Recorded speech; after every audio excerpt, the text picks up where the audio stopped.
Well, we are back with you again, everybody. Welcome into another exciting, informative edition of Pick Your Politics. I'm your host, Dennis Silvers, and we've got a terrific guest for you today. As we try to do every week, we bring you people that are either in office, people that are running for office, whether they be a Republican or Democrat.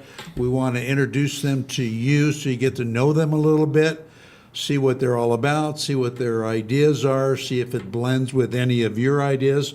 And remember, like I say every show, you've got to vet these people to see where they stand and whether you like what they're doing, maybe not like what they're doing. And the most important thing is you've got to get up and you've got to get out and vote, or it doesn't mean a damn thing. Anyway, we've got another great guest for you today. And before I go on, I keep forgetting, if you're watching the show, and I know you are, please like and share and subscribe to Pick Your Politics. We would greatly appreciate that. Anyway, our guest today, Hollie Chaswick, was raised right here in Las Vegas and attended UNLV, where she earned her Bachelor of Science degree in both athletic training and sports and fitness management. In addition, get this, to a master's degree in kinesiology. So obviously she was, into various parts of the body. Hollie went on to earn a doctorate in public administration. We'll talk about that in a little bit. And Hollie joined the Henderson Police Department in 2022 and served for over 23 years in law enforcement, and that's quite a long time to be involved in anything, let alone law enforcement. So, and that's great. That is absolutely great. Hollie had many positions while on the Henderson Police Department, culminating in being appointed Chief of Police in May of 2023. Hollie served as the International Associate of Chiefs Police Committee, I don't know why I'm stumbling on that, on Homeland Security, which is very cool. In May of this year, Hollie Chaswick announced her intention to run for mayor of Henderson, and here we are.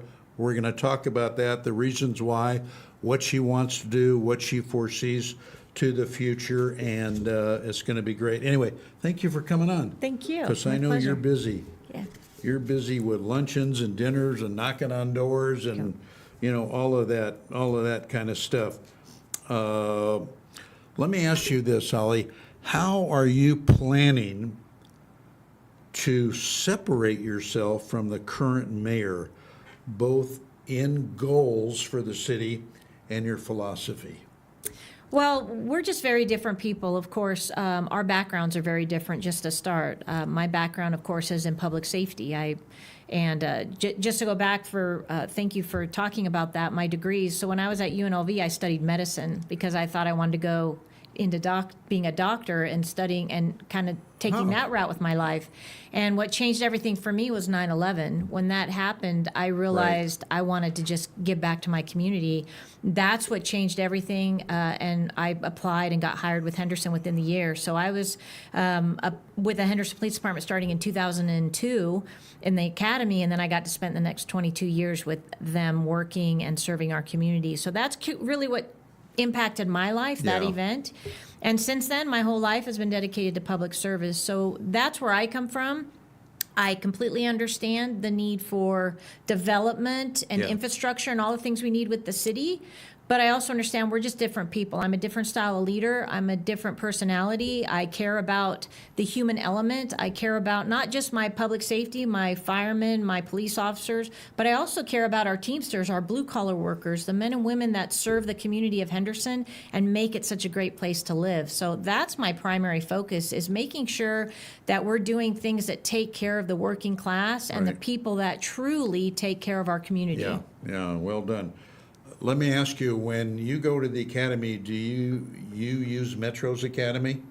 No, so back then we had a combined academy. It wasn't with Metro. Metro's always had their own. So Okay. our academy, I believe it was Henderson, North Las Vegas, Boulder City might have been in it, and Marshalls, Las Vegas Marshalls. So we were, and it's kind of Okay. evolved throughout the years. Now Henderson does have their own academy. Yeah. But back then it was a combined effort. So I think there was probably 50 or 60 of us in that academy, but 23 were with Henderson. Okay. You mentioned UNLV, and I know you were very active in sports.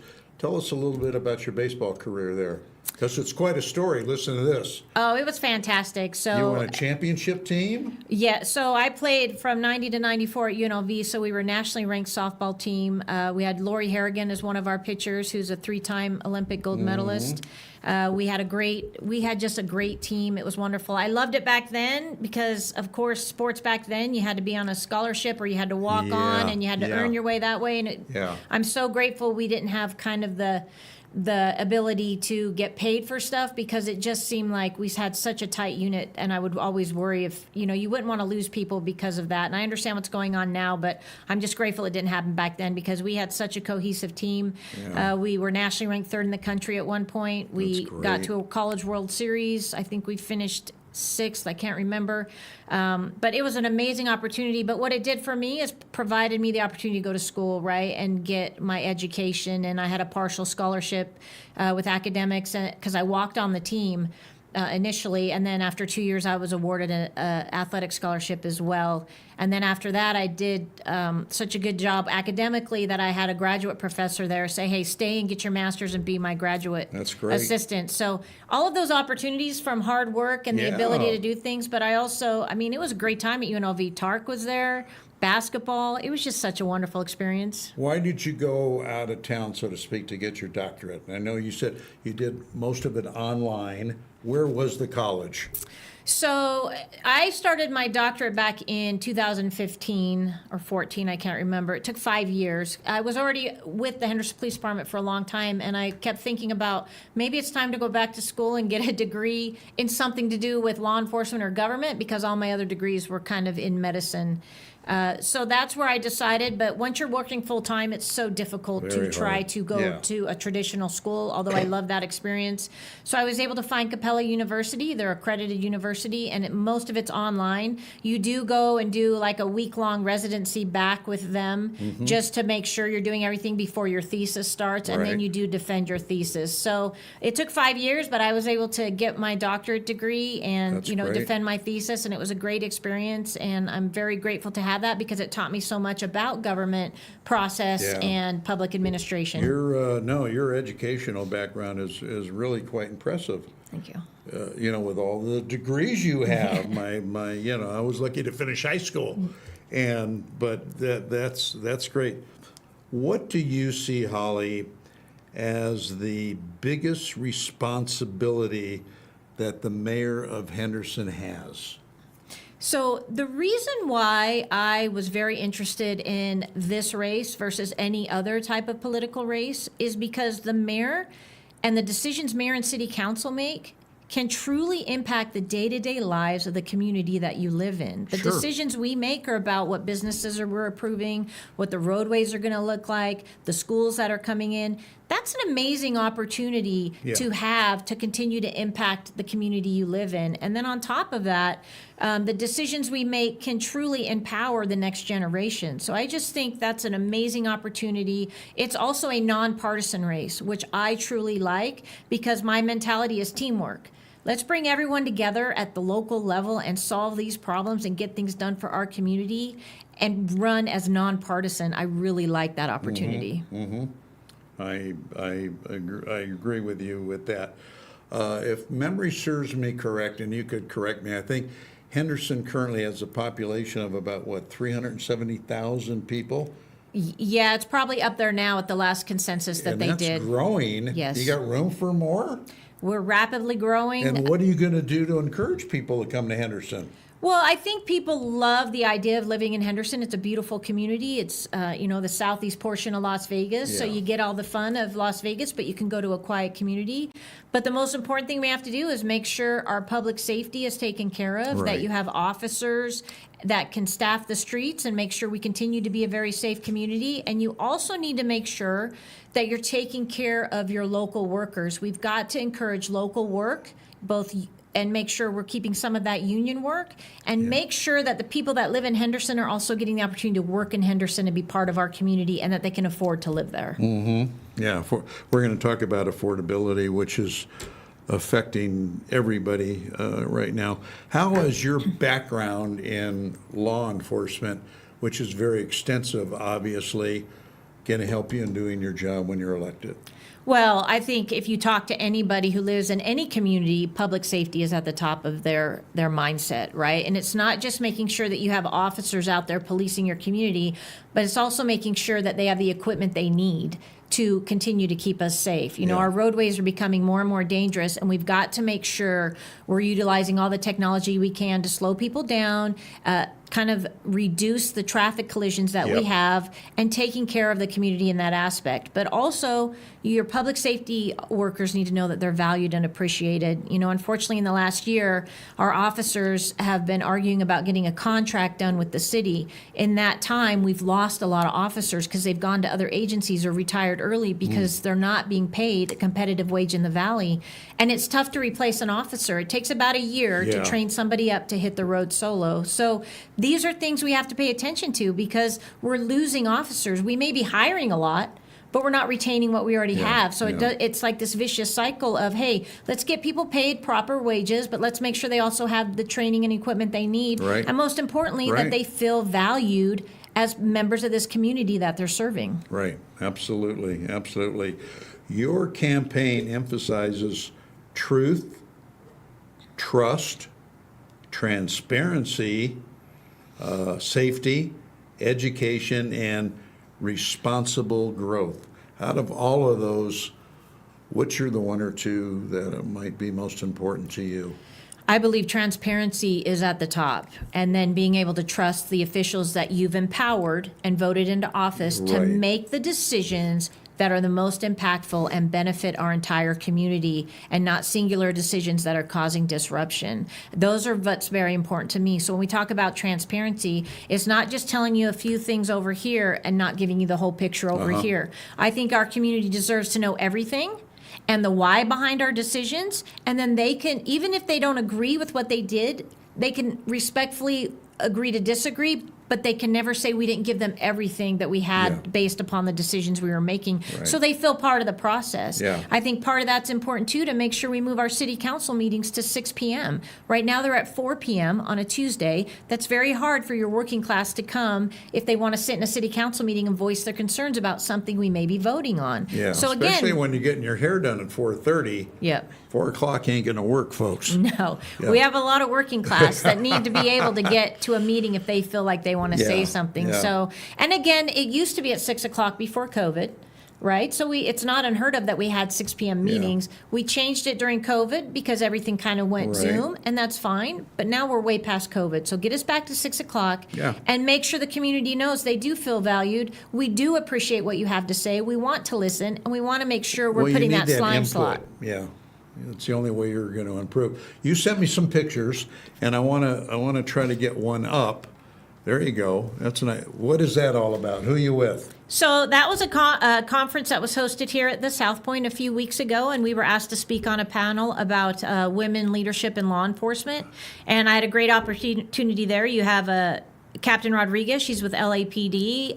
You have Captain Tavares with VMPD. You have Infinity Robinson, she's with North Las Vegas. And you had another Metro officer there as well. So again, it was a great opportunity to meet with everybody. That's Captain Geiger as well. That was the fourth one. I couldn't see the picture because I didn't have my glasses on. But it was a great opportunity to just sit down. I mean, being a female in law enforcement Yeah. is tough. Being a female leader in law enforcement is yeah. even tougher. Yeah. And so the fact that we're asked to come speak at these panels and just encourage our future female law enforcement officers, it's just an amazing How closely opportunity. do you stay connected with the other chiefs, say in here in Las Vegas, Boulder City, that type of thing. I'm sure you guys have a network. Yes, they're all amazing. They work very hard. I know all of those chiefs. I also know chiefs across the whole country. As you said, I'm part of the International Association of Chiefs of Police. I'm on a committee there with Homeland Security, which we engage with people from all over the world as part of this committee to talk about Homeland Security issues. So again, it's a great partnership, not just locally, but statewide and valley-wide and nationwide. And then, of course, our federal partners, everyone we work together because it takes a team, right? It takes a village to keep this valley safe. We all care about it. We want to work together, and everybody has the same goal. It's to make sure that everyone gets home safely at the end of the day. Yeah. What are you going to do if you can? And I don't know about the big thing on everybody's mind today, and they're talking about it, is affordability, especially with homes and this and that and the other. What can you do in Henderson to kind of level things out, if you will? Yeah, well, there's a lot of variables that go into that. First of all, we've built in Henderson, since 2019, they've built over 10,000 apartments just up and down St. Rose. There's nothing wrong with apartments. No. But that is not housing that we want for people to be able to raise families and build up equity and move into other houses. So again, apartments serve a purpose, but I feel like we've probably built too many of those, and then we're creating too much traffic jam up and down our St. Rose corridor. And now that's kind of something they're talking about doing on Boulder Highway, is putting more apartments up. Yeah. I don't think that's the answer. I think we need to build homes that are affordable for our community members. And I also think it's a supply and demand thing. So we need to get to where we're not talking about building homes, but we're building them. We need to streamline the process. We need to get these homes approved and start building them. And they need to be homes that people can afford to move into as single family, people starting careers, young adults. These are the opportunities we need to make sure are out there. We also need to make sure that these homes aren't being sold off to corporates for, rentals, that they're becoming individual homeowners that are part of our community. And one of the biggest things I've heard from our blue collar workers, they love working and living in Henderson, but we're pricing them out of the community. We have got to do a better job of making sure we're keeping our local talent local, people that want to live in Henderson. They want to help build our roadways and all our businesses, but they want to be able to live there as well. And that's important that we're cognizant of that. So it's a lot of different variables that go in, but I do believe there's also developers out there that truly want to build homes that are affordable for our community and want to make sure we're doing the things necessary to provide those resources. Are you surprised that Henderson is the second largest city in Nevada? I'm not. I've been here since 2002, so I've seen how much it's growing. I can tell you, prior to 2008, we were growing very fast, and then you remember the bubble happened. It kind of slowed us down. But if that hadn't happened, you would have seen all of this probably 15 years ago. So I'm not surprised we're growing. I won't be surprised when we hit state line. I think it's very important just to monitor the growth to make sure we're staying strategic and following our master plan and following our zone requirements, and then making sure that we're keeping the infrastructure up. Because the most important thing is to have the proper roadways before we put all this development in. What is... I just lost my train of thought. So I'm listening to you so closely. It's great to encourage people to move there, buy homes, get jobs, pay taxes, shop, whatever. What are you going to do about attracting businesses there? Because that's just as important. Yes. Well, again, it all comes back to the public safety element, and then your working class, your blue collar workers, your Teamsters, your union force. There's so many amazing people that live in this state or live in the Las Vegas Valley. Henderson's a very attractive place to live. We have lower property taxes, but we also have wonderful places to develop. And I think developers are very attracted to Henderson because of the opportunities to put in new developments, to see the design of where we're going with Inspirada, Lake Las Vegas. But we also have to be cognizant of the decisions we're making. I'm not opposed to pubs or bars or other things like that, but we need to make sure do we have too many bars and not enough grocery stores? Yeah. Do we have enough locally owned businesses that are Yeah, restaurants that's a and great food point. establishments? Great point. Again, as mayor and city council, these are the amazing decisions we get to make so that when we develop these communities, hey, what do you guys want to see in your community and what's important to you and what's important to your families? You know, we already know Henderson has wonderful walking trails and bicycle lanes and Yeah. all of the amazing things that Yeah. attract you to the outdoors, but let's make sure we're also cognizant of the family element and the things we're bringing in to keep the families here. And the Yeah. schools are very important as well. The safety parameters are very important. Everything we do to develop and continue to grow Henderson is important with our day-to-day decisions and what we're I doing. listen on the news about the cost of education now, Yep. which is unbelievable. And it's just, yeah, it's just one of those things. All right, you're elected, you're sitting at the mayor's desk. What is your first act as mayor? The very first act is bringing mayor and city council together and making sure we're working as a team. It is so important that we show the leadership that is needed for this community, that we show we can be respectful to each other, we can agree to disagree, but that we have the best interests of the community at our hearts. Yeah. And that's what we're going to display to the community, that we're going to be respectful and open-minded with each other, because when you display that team mentality and that work ethic, then it permeates through your working force within the city, and then it pushes out in the community. Right now, everywhere I go, everyone talks about Henderson High School and the drama. That's not what we want for our community, and we are better than that, right? We are the second largest city in the state. Yeah. We need to represent ourselves that Yeah, way. yeah. And nobody's ever going to agree on everything, and you shouldn't have to. No. You don't want all yes people at a table, No. but you can be respectful and open-minded and courteous to each other. And that's my first order of business when I become mayor, is to make sure we are all working as professionals and with the team mentality, because everything we do is to benefit the Henderson community. Right. And that's the way it should be. I think we have another picture that I think, there you go. All right, talk to us about this. So this was at Bark in the Park, and I know this is a huge thing, not just to me, but you as well, because we are huge animal advocates. Yes, we are. We all have rescues, and that's friends that I work with at the Henderson Police Department and their family and all their rescue dogs as well. But that was a great event that the city sponsored, Bark in the Park, for our, also our canine unit was out there doing a display. So it's just supporters in the Valley getting out and talking to people. But again, I'm not new to the Valley. I've been here I live in Henderson. I grew up in Las Vegas. I've been here my whole life. I've served this community as an officer. And it's just being part of the community and making sure that we're out there and showing how much we care and truly you taking go. care of our animals. There you go. That's at a meet and greet with another wonderful supporter in our valley. She's a wonderful lady, and I'm so grateful for everybody that comes up and shows me their support and wants to hear me speak. And this Yeah. was just this week. This is a local business, Me Gusta Tacos. They hosted a meet and greet as well. And for every order of tacos people got, they got a free churro. So again, it's our Oh, local really? businesses Yum. supporting us and being that's in the district. So if you haven't eaten there, it's great. No, I haven't. Yeah, we have wonderful. 85% of Henderson is locally owned businesses. So it's an amazing No kidding. opportunity That's an for our interesting community. stat. That's Yep. great. And again, just supporters, people that I've known all my life. Heather and her sister, I went to college with Heather. She played softball as well. And they live up in Anthem, and they've been great supporters as well. Yeah. I would think that you'd be pushing for more baseball fields. Well, I think we have wonderful facilities throughout the whole valley. We Yeah. have soccer fields Oh, I and know. softball and baseball. I We have know. indoor volleyball. Yeah. Is just off the charts right now. So Yeah. I love any sports, and of course hockey. Who would have thought growing up here You're going to have that hockey. we would I have know. hockey become what it is? I I just know. love hockey. My twin nephews play hockey now. Everybody plays hockey. Yeah. I love it. It's a Yeah. sport for Go Knights. for everybody. I love it. Go Knights. Yeah, I agree with you. All right, I'll tell you what, we're going to take a 1-minute break. We're going to run something for you, and when we come back, we'll have more with our special guest, Hollie Chadwick. Stay with us right back after this.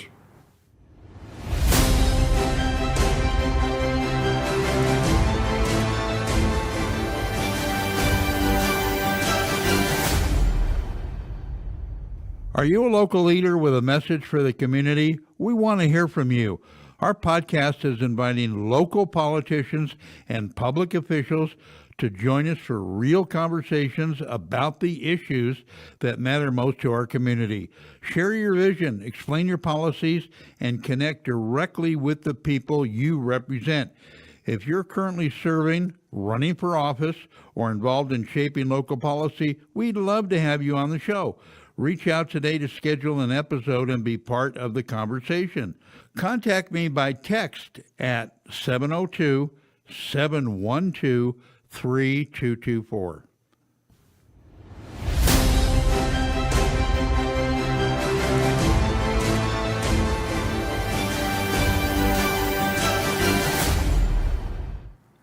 All right, welcome back to more of Pick Your Politics. We're talking with our special guest, Hollie Chaswick, who is a candidate for mayor of Henderson, Nevada, and getting a very interesting outlook and education, if want to be honest about it.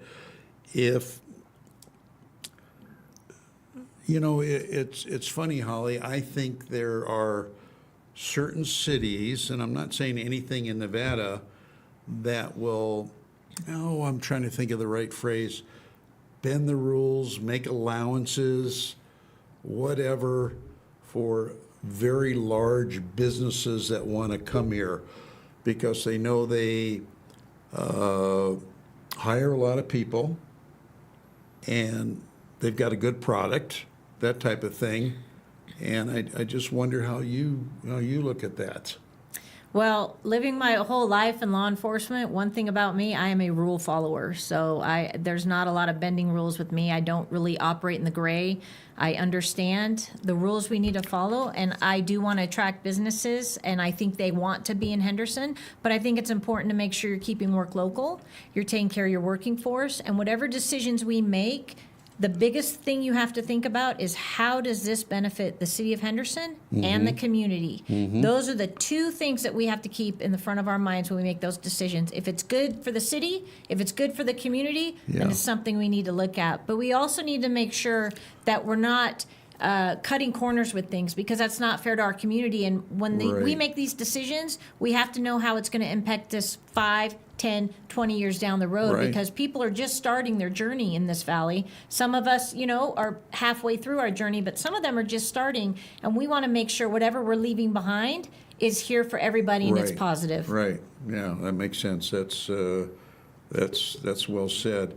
It's just funny when you drive through a community and you're interested in that community, you kind of look around, you see what's available, how people are acting, and it just kind of grabs you, and you go, I think I'd like to live here. Yep. It's beautiful. It's got parks. It's got this. It's got that.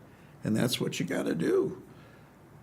When you set out to not necessarily talk to people, but encourage people from out of state to move to Southern Nevada, and I do a show on that called Southern Nevada Living, cheap plug. What do you do in that sense? Well, I think, again, we go back to how do we conduct ourselves and how are we known in the Valley and what kind of reputation do we have? Our officers work very hard. Our firemen work very hard. Our blue-collar workers, our Teamsters, our unions. We have so many things in Henderson. We have trade schools because not everyone wants to go to college, and that's okay. We have all of these other crafts that you can learn, and these trade schools and apprentice schools and things that we can do to help this community and give everyone livable wages, which is another thing. We have to make sure we have livable, competitive wages, we have good health care, and that we're taking care of the community we live in. But first and foremost, you got to make sure your public safety is in order, because again, everyone wants to live in a safe community. It's great to have beautiful parks and streets and businesses, but you got to feel safe. And I tell you, our police department is amazing. Fire's amazing. Emergency management, the people that build the streets and public works and utilities and parks and rec, everybody that works for the city, they're hardworking, dedicated employees, but we have to make sure they feel valued and respected and appreciated so that they stay and continue to give back. Absolutely. Absolutely. When you run into people or you're out having dinner or lunch or whatever, and people come up to you and talk to you, do they, do you think, still recognize you as the chief or as a candidate now? I think it's both. Now, as the chief, I was usually in a huge uniform and my hair was always up to follow the guidelines. So people see me with my hair down now and I can dress a little bit lighter. And it's a great conversation they have, but people still see me as Hollie. I introduce myself as Hollie. That's my name. That's who I am. They also know me as I am not a politician. I am a public servant. I care about serving this community in every capacity, and I care about giving back, and that's what they see and feel from me. And I love meeting with people because once they talk with me and engage with me, and they can ask me any questions they want and get to know me. I love that people are doing their research before this election. That's the most important thing to do. That's key, absolutely. Speaking of that, are you having any events coming up that people could come to? And I told you, not only if you're a candidate for office, and I don't care what office, you need energy, you need a lot of willpower, and you need money, okay? Let's face it, you need to run a campaign with money. Without it, you have no campaign. Do you have anything coming up where people could come and donate to your campaign? Yeah, so we have a lot of meet and greets scheduled. We have a lot of events coming up. If people go to our website, it's hollieformayor.com, Hollie, or you can go to our... not Y. Yes. Yeah. I'm a Christmas baby, but it's still IE. Or we have our Facebook, which we post all of our events on, and that's Hollie Chadwick, or Hollie for Mayor on Facebook, and then Hollie Chadwick for Mayor at gmail.com if you want to email us and ask for anything or talk to us about stuff. So we have Instagram, we have Facebook, we have a website, and all of our events are up there, especially the next month. I mean, I think we're about 47 days to the primary. The biggest thing I will do is please encourage everyone to go vote in the primary. Yeah. It doesn't matter what you're registered. Yeah. This is a nonpartisan race. Yeah. Everybody can vote in nonpartisan races in the primary. And this valley doesn't always vote in the primary in a non-presidential year, so I certainly hope everyone gets out there, and not just for this race, but you have a lot of judges that are up for racing as well. And so it's important to put the right judges in office that you know you can trust to do the right things. Yeah. So I encourage everyone, please do your homework, research who you want to vote for, and then go out and execute your right to vote for this community. 100%, yeah. And also the judicial races, folks, if you didn't know, are all nonpartisan too. So get to know them, and you're right. You got to have the right kinds of judges on the bench to mete out justice, and you got to do that. But anyway, thank you so much for coming on. Thank you. It was great talking Absolute to you. pleasure. And anything we could do to help you, just holler. Well, thank you. You as well. And thanks to our community for continuing to be such amazing people. And Yeah, I they love are. living in Henderson, and I'm just so grateful for this valley. They are. Well, I appreciate you. All right, that's going to wrap it up for this edition of Pick Your Politics. I'm Dennis Silvers, along with Hollie Chadwick. We thank you for tuning in, and we will be back next week with another candidate, and you will learn more about that candidate, the office they're running for. And again, you do all the vetting and you want, but you got to get up and you got to get out and vote. That's what makes the difference. So until then, we'll see you all next week. So long, everybody.